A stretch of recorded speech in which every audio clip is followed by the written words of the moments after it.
Like and make sure to engage in comments and share this video to your friends and story lovers. And click on the subscribe button on the screen for more real and true stories like this. I didn't mean to lie, I really didn't. It just kind of happened.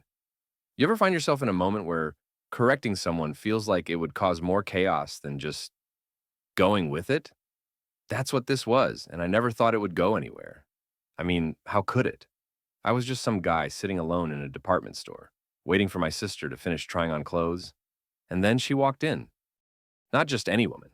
She had this quiet kind of urgency to her, like she was on a mission, but carrying something heavier than just shopping stress. She kept glancing at the racks, like she was supposed to know what she was doing, but didn't. I could see the uncertainty in her hands every time she touched a hanger and moved to the next. Then, like a scene straight out of a movie, she looked at me. I didn't expect her to. Most people don't notice the guy just sitting by the mirror, pretending to scroll through his phone. But she did, and she walked right over. "Excuse me," she said, brushing a strand of hair behind her ear. "Do you work here?" And right then I had a choice. I could say no and probably never talk to her again, or I could say yes and maybe help. Maybe. So I nodded. She smiled like she was relieved. "I need something for a dinner party. It's kind of important. But I hate shopping and nothing ever fits me right." There was something in her voice, something strained. Not just frustration, but sadness. And I didn't know why I cared, but I did. So I stood up, still not really believing what I was doing. I asked her what kind of dinner party it was. She hesitated before saying it was with someone important. "Someone I haven't seen in a long time," she said. "Someone I used to love." That caught me off guard. But I nodded like I understood because, somehow, I did. We spent the next 30 minutes walking the aisles. I'd suggest things, she'd laugh or shake her head.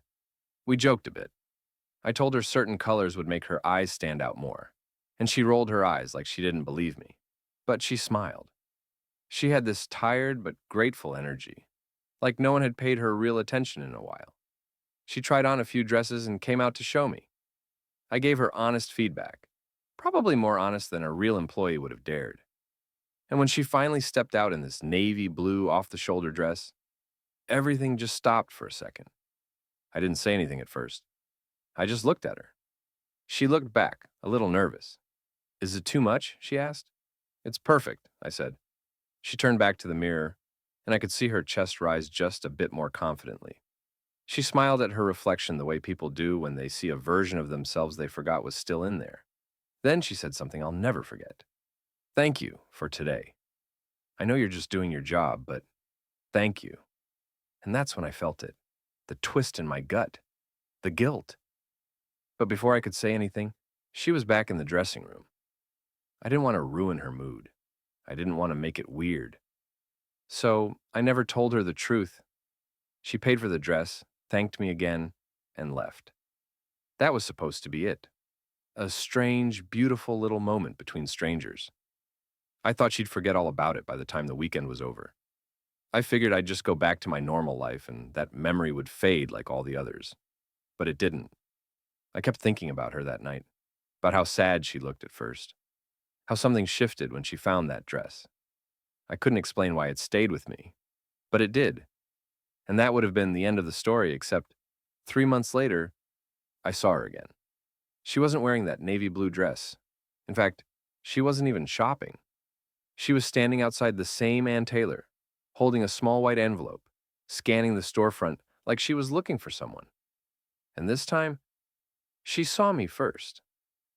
I almost didn't recognize her at first. Same face, same eyes, but this time, she looked different. Not just physically, emotionally, like something inside her had shifted since that first day. She looked stronger, clearer, but still, there was something behind her eyes that didn't let go. I didn't move. I wasn't even sure if I should. But then her eyes locked on mine, and just like that, she smiled. "You again," she said, walking up to me. I tried to smile back, but could already feel the awkwardness rising in my chest. "Hey," I said, "didn't expect to see you again." She held up the envelope. "I came to find you." I blinked. You came here? Looking for me? She nodded. I asked the manager if the guy who helped me last time was working today, and she looked at me like I was insane. I let out a breath and scratched the back of my neck. Yeah, about that. She held up her hand, already smiling. Don't. I know you don't work here. I froze. I figured it out the night of the dinner, she said. There were too many things that didn't add up. But I didn't care. You helped me in a way that no one else had, and I didn't want to ruin that. I looked at her for a second, then slowly nodded. I didn't mean to lie, it just happened. And then I couldn't figure out how to fix it without making it worse. She laughed softly. I get it. There was a pause between us, a pause full of things unsaid. But she handed me the envelope. I didn't come here to call you out, she said. I came here because I owe you something. I opened the envelope slowly. Inside was a handwritten letter, 3 full pages. My name wasn't on it, neither was hers. But the words, they were raw, honest, vulnerable. The letter started by thanking me for helping her feel beautiful at a time when she felt invisible. She said I reminded her she was still someone worth noticing, worth showing up for, worth dressing up for. She wrote about the dinner party, the one she had mentioned that day. Turns out it wasn't just a reunion with an old flame. It was dinner with her ex-husband, the first time they'd spoken face to face since the divorce. She said she didn't know what she wanted out of it at the time. Closure, maybe, or just proof that she could walk into a room and hold her head up again. And she did, in that navy blue dress, with her hair pinned the same way I'd suggested. He couldn't take his eyes off me, she wrote.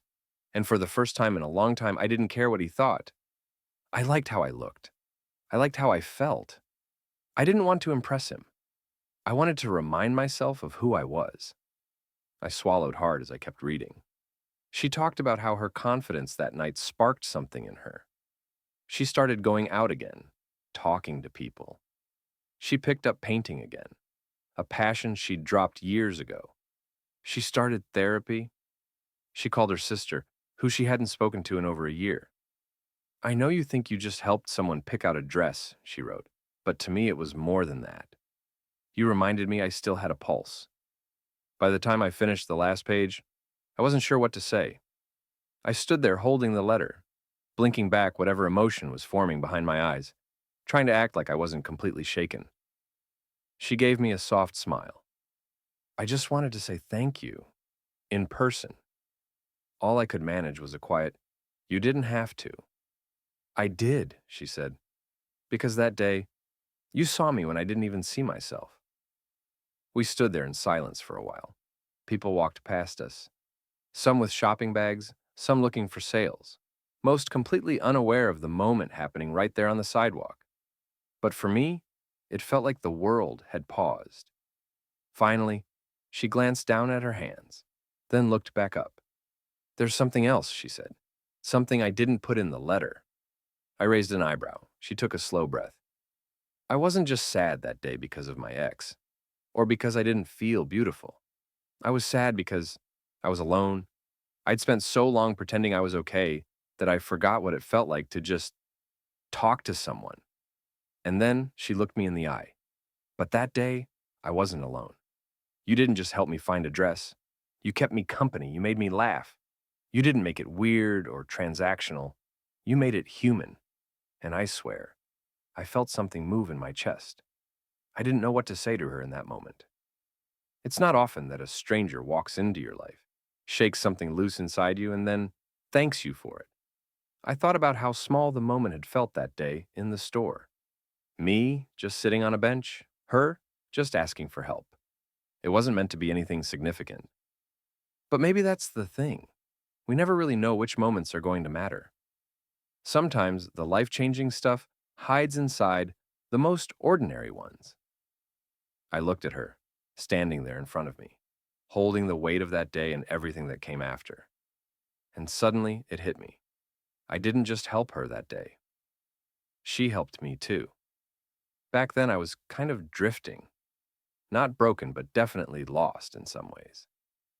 I had my own quiet sadness, tucked behind jokes and distractions. I didn't talk about it. I didn't even acknowledge it. But I felt it.